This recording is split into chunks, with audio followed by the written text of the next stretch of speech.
Jemaat HKBP Tanjung Sari, kembali hari ini Selasa 12 Oktober 2022, kita akan mendengarkan firman Tuhan untuk memberangkatkan kita memulai pekerjaan kita. Sebelumnya kita berdoa. Kasih karunia dan damai sejahtera dari Allah Bapa dan dari anaknya Tuhan Yesus Kristus menyertai kamu sekalian. Amin.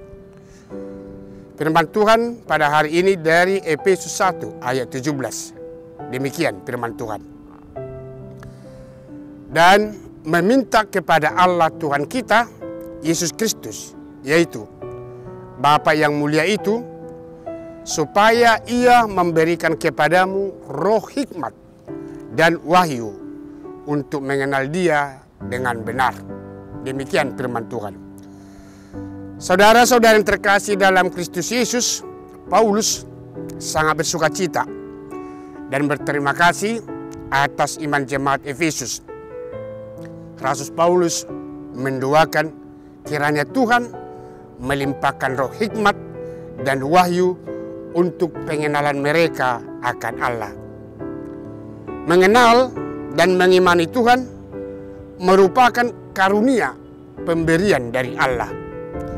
Karena pengenalan akan Allah tidak dapat melalui kemampuan pikiran manusia, tetapi merasakan dan mengalami perjumpaan dengan Tuhan dalam perjalanan hidup kita.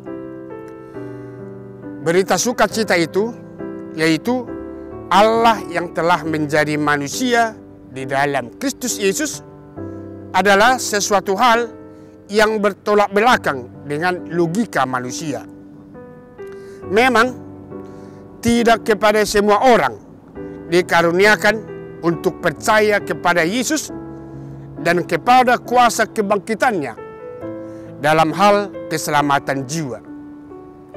Dan jika kita adalah bagian dari orang yang dipilih Tuhan untuk menerima karunia mempercayai Yesus Kristus, maka bersyukurlah.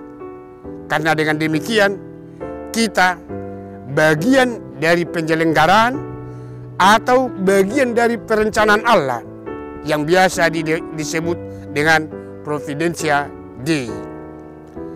Namun jika kita kurang dapat memahami dan mempercayai bahwa Allah yang telah menjadi manusia, Dia hadir untuk menyelamatkan umat manusia, maka mintalah kepada Allah, kepada Bapa kita, supaya diberikan kepada kita roh hikmat dan wahyu untuk mengenal Dia dengan benar. Mempercayai Allah bukan usaha manusia, tetapi itu adalah pekerjaan Roh Kudus, dan melalui pemberitaan firman Allah yang menjadikan manusia menjadi percaya kepadanya. Karena logika kecerdasan manusia tidak mampu menyelami rahasia kemuliaan Allah, itu hanya dapat dimengerti, dipahami, dan dipercaya jika kita memintanya. Dengan demikian, kita akan diberikan hikmat dan wahyu untuk mengenal Dia dengan benar. Hikmat yang dimiliki seseorang bukanlah semata dari hasil usaha manusia, tetapi semua itu pemberitaan Allah kepada orang-orang yang memintanya. Bagaimana Salomo dulu meminta hikmat dari Allah, sehingga Salomo dimampukan memimpin bangsa Israel. Hikmat dan wahyu adalah sesuatu yang datang dan bersumber dari Allah. Ia diberikan bagi yang dipilihnya dan bagi orang yang memintanya. Hikmat akan memampukan kita mengerti dan menyelesaikan hal-hal yang tak terpecahkan oleh akal dan logika manusia. Wahyu juga merupakan pemberian Allah kepada seseorang dan yang meminta kepadanya untuk mampu melihat jauh ke depan tentang rahasia Allah yang akan dinyatakan dalam hidup manusia. Jika itu diberikan Allah kepada kita, maka kita akan mengenal Dia dengan benar. Dalam kehidupan kita sekarang ini, yang sepertinya didominasi oleh akal dan logika, justru dibutuhkan kehadiran orang-orang yang memiliki hikmat dan wahyu, sehingga kehidupan sekarang dan masa yang akan datang dapat dijalani dengan baik. Pengenalan akan Allah yang benar akan menjadikan kita untuk selalu memberitakan berita sukacita, sehingga akan semakin banyak yang mampu menghadirkan kebaikan, perubahan di tengah-tengah dunia ini. Karena hikmat dan wahyu akan menghadirkan dan mengubah dunia ini lebih baik yang tidak dapat diperbuat oleh dunia ini. Amin. Kita berdoa. Terima kasih ya Tuhan.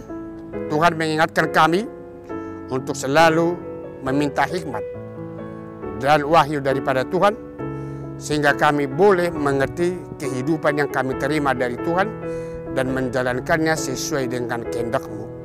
Berikanlah itu kepada kami, kepada seluruh jemaat-Mu, dan itulah yang memberangkatkan mereka untuk melakukan segala aktivitas kegiatan satu hari ini. Biarkan hikmat itu yang memimpin mereka, sehingga semuanya itu berjalan sesuai dengan kehendak-Mu. Amin.